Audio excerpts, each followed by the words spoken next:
আমেরিকার প্রেসিডেন্ট নির্বাচিত হওয়া ডোনাল্ড ট্রাম্প তার বিভিন্ন ক্ষেত্রে বিভিন্ন মানুষজনকে নিয়োগ করছেন।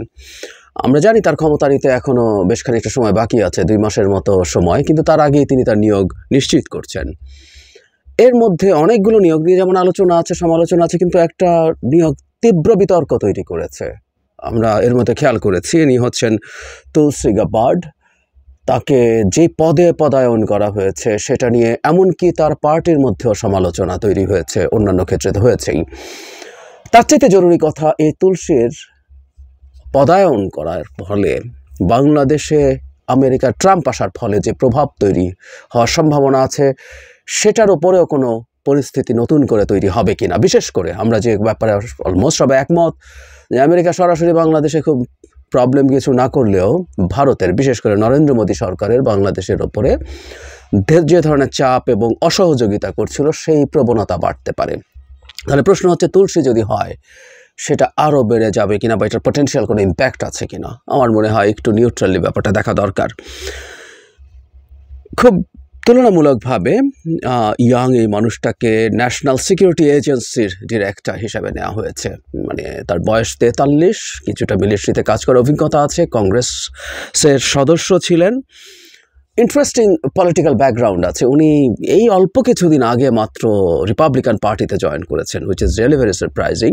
এর মধ্যে এত দ্রুত এত উপরে উঠে গেছেন তিনি প্রাইমারি হয়েছিল যখন বাইডেনের সাথে প্রথম বার্নি স্যান্ডার্সের পক্ষ হয়ে তিনি কাজ করেছেন, এমনকি নির্বাচন প্রার্থীও হতে চেয়েছিলেন। যাই হোক, সেই গাবার্ড পরে রিপাবলিকান পার্টিতে জয়েন করেন এবং খুব দ্রুত তিনি উঠে আসেন। এরপর তিনি যেটার চিফ হলেন, মানে গোয়েন্দা প্রধানের অধীনে 17টা, if I am not wrong, আমি গুনেই দেখলাম, এর মধ্যে সিআইএকে আমরা খুব ভালো মতো চিনি, সিআইএ সহ মিলিটারি, নেভি, এয়ারফোর্স, কোস্টগার্ড, প্রত্যেকের যত রকম ইন্টেলিজেন্স সার্ভিস আছে সব ইন্টেলিজেন্স সার্ভিসকে তারা এক আমব্রেলার নিচে নিয়ে এসে তার একটা প্রধান পদ তৈরি করেছে। এটা রিলেটিভলি নতুন একটা পদ। বলা হয় যে 9/11-এর পর এই পদটার প্রয়োজনীয়তা ফিল করা হয় এবং 2004 সালে এই পদটা সৃষ্টি করা হয়েছিল। আমরা বুঝতে পারছি যে উনি কত পাওয়ারফুল। তার নিয়োগের পরপরই একটা আলোচনা ছড়িয়ে পড়েছিল যে ভারতের বংশোদ্ভূত কিনা, তিনি ভারতীয় কিনা, ইন্ডিয়ান আমেরিকান কিনা। কারণ আমরা জানি যে ভারতের ডায়াসপোরা এখন সারা পৃথিবীতে খুব গুরুত্বপূর্ণ জায়গাগুলোতে চলে গেছে। আমরা এর মধ্যে জেনে গেছি সেকেন্ড লেডি, মানে ভাইস প্রেসিডেন্টের ওয়াইফও একজন ভারতীয় বংশোদ্ভূত, কিন্তু তুলসী ভারতীয় নন। আসলে তার মা হিন্দু ধর্মের ইমপ্রেসড হয়ে হিন্দু ধর্ম গ্রহণ করেছিলেন, এমনকি পরে একটা সময় তার বাবাও হিন্দু ধর্ম গ্রহণ করেন এবং তার মা সেই হিন্দু ধর্ম ইন্সপায়ার্ড হয়ে তার সন্তানদের নাম হিন্দু ধর্মের মতো করে রেখেছেন। তিনি এর পরবর্তীতে যেটা করেছেন যে তার হিন্দু ধর্মের সাথে থাকাও সমস্যা না, হিন্দু ধর্মের সাথে থাকাও বিষয় না, তিনি ভারত এবং মোদী সরকারের সাথে তার যে রকম সম্পর্ক আছে সেটা খুব গুরুত্বপূর্ণ আলোচনার দাবি রাখে। তবে তিনি হিন্দু হিসাবে তিনি নিজকে পরিচিত করতে খুবই পছন্দ করেন। আমরা খুবই আলোচিত একটা সংগঠন ইসকনের বিভিন্ন অনুষ্ঠানে গেছেন, বক্তৃতা করছেন, এগুলো ইউটিউবে আপনারা যে কেউ খুঁজে নিলে পাবেন, ভিডিও করেছেন, সেগুলোতে ভিডিও পাওয়া যায়, বক্তৃতা করেছেন, এগুলো আছে। বিজেপির সাথে তার অকল্পনীয় রকম নৈকট্য আছে। বিবিসি বাংলার একটা রিপোর্ট এভাবে লিখছে, 2015 সালে তুলসী বিয়ে করেন ভারতে আলোচনা সন্ধি বৈদিক নিয়ম অনুযায়ী। একজন সিনেমাটোগ্রাফারকে বিয়ে করেছিলেন, কিন্তু সেখানে বৈদিক নিয়ম অনুযায়ী। সেই বিয়েতে ইন্টারেস্টিংলি উপস্থিত ছিলেন মার্কিন যুক্তরাষ্ট্রে ভারতের তৎকালীন ভারপ্রাপ্ত রাষ্ট্রদূত ও তরণজিৎ সান্ধু ও রাম মাধবের কথা আমরা জানি। তখন উনি রাম মাধব বিজেপির মুখপাত্র ছিলেন, পরে উনি সম্ভবত জেনারেল সেক্রেটারিও হয়েছিলেন। আরএসএসের মুখপাত্র ছিলেন রাম মাধব। সো তারা সেখানে গেছেন এবং বিয়ের অনুষ্ঠানে রাম মাধব প্রধানমন্ত্রী নরেন্দ্র মোদীর একটি ব্যক্তিগত বার্তা পড়ে শুনিয়েছিলেন এবং একটা গণেশের মূর্তি উপহার দিয়েছিলেন। এরপর কয়েক মাস আগে প্রথমবারের মতো ভারতে এসেছিলেন। মোদির তিনি ব্যাপক প্রশংসা করেন। তিনি বলেছিলেন মোদি একজন খুবই শক্তিশালী নেতা এবং তিনি ভারতকে কোন পথে নিয়ে যেতে চান সে বিষয়ে তার দৃষ্টিভঙ্গি স্বচ্ছ। তিনি এমন একজন নেতা যার ভারতের জন্য প্ল্যান অফ অ্যাকশন রয়েছে। শুধু তাই নয়, তিনি একটা স্কুল ঝাড়ু দিয়ে নরেন্দ্র মোদীর স্বচ্ছতা অভিযানের প্রতি সমর্থনও দেখিয়েছিলেন। এছাড়া মোদিকে তিনি কন্টিনিউয়াসলি তাকে সাপোর্ট করে যেতে দেখা গেছে। এর ছাড়া এখানে আরও প্রচুর তথ্য আছে। মানে 2014 সাল থেকে প্রধানমন্ত্রী নরেন্দ্র মোদীকে সমর্থন করে আসছেন মিস গাবার্ড। 2002 সালের গুজরাট দাঙ্গাকে কেন্দ্র করে যখন মার্কিন সরকার তৎকালীন গুজরাটের মুখ্যমন্ত্রী নরেন্দ্র মোদীকে ভিসা দিতে অস্বীকার করেছিল, সরকারের সেই সিদ্ধান্তে সমালোচনায় মুখর কয়েকজন নেতাদের মধ্যে তুলসী গাবার্ডও ছিলেন। আমরা বুঝতে পারছি তাহলে তাদের নেক্সাস আগে থেকেই আছে, আমরা এটাকে নেক্সাস হিসাবে বলতে পারবো। তিনি অনেক কথাবার্তা বলেছেন। এর মধ্যে আমি হিন্দু পরিচয় নিয়ে তার ক্রমাগত কথাবার্তা আছে, এখানে খুব বিস্তারিত রিপোর্ট, আমি রিপোর্টটা মন্তব্যে দিয়ে দেবো, আপনারা একটু পড়বেন। এখানে একটা জায়গায় হচ্ছে কাশ্মীর, পাকিস্তান ও বাংলাদেশ নিয়ে মন্তব্য। 2021 সালে দুর্গাপূজার সময় যখন হামলা হয়েছিল তখন তিনি তার এক্স হ্যান্ডেলে খুবই কঠোরভাবে লিখেছিলেন, বাংলাদেশের মন্দিরে ভগবানের ভক্তদের বিরুদ্ধে আমার ঘৃণা ও সহিংসতা দেখে আমার মন ভেঙে গিয়েছে।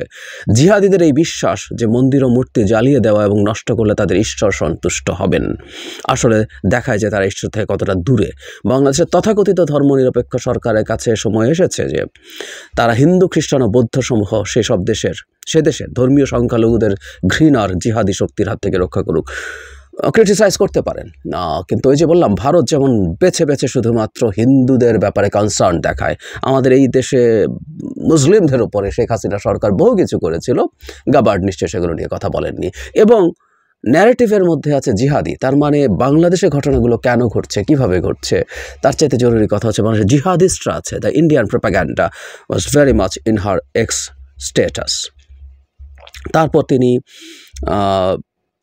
জম্মু কাশ্মীর নিয়ে ইভেন মানে পাকিস্তান ইস্যুতে যখন আর্টিকেল 370 বাতিল করেছিল, কাশ্মীরের বিশেষ স্টেটাস বাদ করেছে, তখন তিনি সেটাও একরকম অ্যাম্বিগুয়াস রেখে তিনি সব কিছু সরিয়ে রেখেছিলেন আলোচনা থেকে। মানে এক অর্থে তিনি ভারতের সরকারকে তিনি নিশ্চিতভাবেই সাপোর্ট করেছিলেন।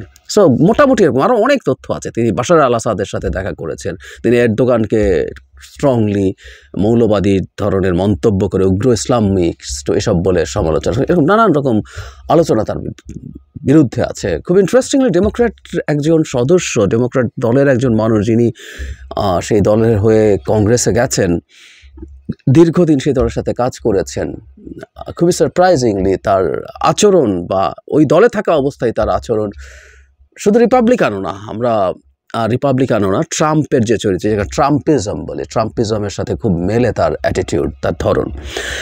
যাই হোক, আমাদের জন্য কনসার্নের জায়গা কোনটা? আমরা ট্রাম্প আসায় যে সংকটটা হওয়ার সম্ভাবনা আছে বলে মনে করি, এবং সেই সম্ভাবনা অনেক আছে, সরকারকে ফেলে দেবে সেরকমও না, আবার এই সঙ্গে একেবারে কিছুই না। কেউ কেউ বলার চেষ্টা করছেন আমেরিকা স্টেটের পলিসি সব কিছু হবে। আম সরি, তারাও ভুল বলছেন। কারণ ট্রাম্পকে আগেও বলেছি, and try to remember that please, ট্রাম্পকে রিপাবলিকান প্রেসিডেন্ট হিসাবে দেখা ঠিক হবে না। ট্রাম্পের যে ধরন, যে ব্যক্তি ট্রাম্প যেভাবে দেশ চালান, সরকার চালান, যেটা আমরা আগে দেখেছি, মানে উনি কী করবেন এই আলোচনা করতে হবে না, উনি কী করেছেন আমরা জানি, সো ভবিষ্যতেও কী করতে পারেন আমরা ধারণা করতে পারি যৌক্তিকভাবে। ট্রাম্পিজম বলে এটাকে। সুতরাং আমরা সমস্যায় পড়ব। এবং তুলসী গাবার্ডকে যখন এখানে দেওয়া হচ্ছে, বিশেষ করে গোয়েন্দা সংস্থাগুলোর প্রধান, অত্যন্ত পাওয়ারফুল একটা পজিশন তাকে দেওয়া হয়েছে, অত্যন্ত পাওয়ারফুল। এমনকি এই আলোচনা আছে যে তার যে প্রোফাইল, তার এই ব্যাপারে কাজ করার যে অভিজ্ঞতা, সেটাও যথেষ্ট সাপোর্টেড না। সুতরাং এই ধারণা করার যুক্তি আছে যে এটা কি কোনো রকম কোনো লবিংয়ের ফল, এটা কি কোনোভাবে, উনি অবশ্যই গুরুত্বপূর্ণ জায়গায় ছিলেন, কিন্তু এটাও কি কোনো ধরনের সিগন্যাল ট্রাম্প দিচ্ছেন আর কাউকে? ট্রাম্পের সাথে মোদিরও সম্পর্ক খুব চমৎকার আছে, এবং ইনি তো একেবারে বিজেপি সদস্য বলেই ফেলা যায় যদি আমরা খুব বেশি ভদ্রতা না করি। এবং উনি একজন হিন্দুত্ববাদী, হিন্দু হয় সমস্যা নেই, হিন্দু হয় কোনো সমস্যা নেই, হিন্দু একটা ধর্ম, কিন্তু হিন্দুত্ববাদ, ইহুদি হওয়ার ইহুদিবাদ, জায়নিজম একই জিনিস না, সেই রকমই ব্যাপার। সো ওনাকে তার সোফার যত ডকুমেন্ট আমাদের সামনে আছে, হিন্দুত্ববাদীদের মতো কথা বলেন তিনি, এবং খুবই ভেরি মাচ অ্যালাইন্ড। এবং এখন না, অনেক আগে থেকেই মোদির সাথে, এই যে তার বিয়ের সময় থেকে এতটা গুরুত্ব দিয়ে ভারত তার সাথে যোগাযোগ এবং সম্পর্ক রক্ষা করেছে, তাতে বোঝা যায় যে এর সাথে ভারতের ইন্টারেস্টের খুব গুরুত্বপূর্ণ যোগাযোগ আছে। এখন আমেরিকার সবগুলো গোয়েন্দা সংস্থার যিনি প্রধান, তার এই সমর্থন এবং মোদিকে তার ব্ল্যাঙ্ক চেক দেওয়ার যে টেন্ডেন্সি আগে ইনি দেখিয়েছেন, তাতে পাল্টে যাওয়ার কথা এমন কোনো মেজর কারণ নেই। ফলে বলা যেতেই পারে, মোদি যদি বাংলাদেশের সরকারকে ঝামেলায় ফেলতে চান, ডিস্টেবিলাইজ করার চেষ্টা করতে চান, সেই ক্ষেত্রে তিনি সাহায্য করবেন, আমরা এভাবে যদি নাও বলি, অ্যাটলিস্ট তিনি অন্তত বাধা হয়ে দাঁড়াবেন না। মানে বাইডেন যাওয়ার পর আমাদের বর্তমান সরকার এই কারণে বলছি, ভবিষ্যৎ সরকার কেউ যে খুব শান্তিতে থাকতে দেবে তা বলছি না, কিন্তু বর্তমান সরকার যেহেতু ইলেকটোরাল ম্যান্ডেট নেই, মানুষের ভোটে নির্বাচিত নন, এবং যেহেতু তার প্রচুর সংগঠন নেই মাঠে, তাকে ঝামেলায় ফেলা তুলনামূলকভাবে সহজ। এবং কেউ প্রশ্ন করতেও পারে যে উনি কতটুকু এথিক্যালি পাওয়ারে আছেন। তো সেই সম্ভাবনা বাড়বে, আরও বাড়বে আমি মনে করি। এবং তুলসী গাবার্ডের যে নিয়োগটা, এটাকে হালকা করে দেখা মোটেও ঠিক হবে না।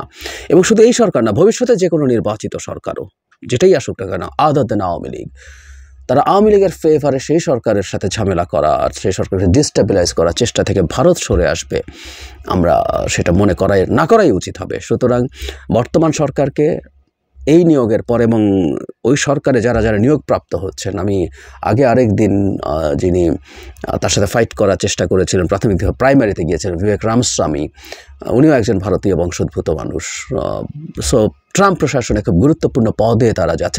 এছাড়াও মানে ওনাদের চাকরির ক্ষেত্রেও প্রচুর ইন্ডিয়ান ডায়াসপোরা আছে, তো সেটা যদি ইন্ডিয়ান আমেরিকানস আছে, আই বেটার সে, তো তাদেরও একটা সম্মিলিত প্রভাব সেখানে থাকবে। আমাদের সরকারকে খুব সতর্কভাবে তার পদক্ষেপ ঠিক করতে হবে এবং এই জায়গাগুলোর সাথে যোগাযোগ বাড়ানো। কারণ আমি প্রায় বলছি, ইন্ডিয়া ডিসইনফরমেশন দিয়ে তার কাজ করার চেষ্টা করছে। আমি সেই ডিসইনফরমেশনগুলো স্মার্টলি কমব্যাট করার খুব বড় তেমন কোনো কাজ আমি এখন পর্যন্ত সরকারের দিক থেকে দেখি না।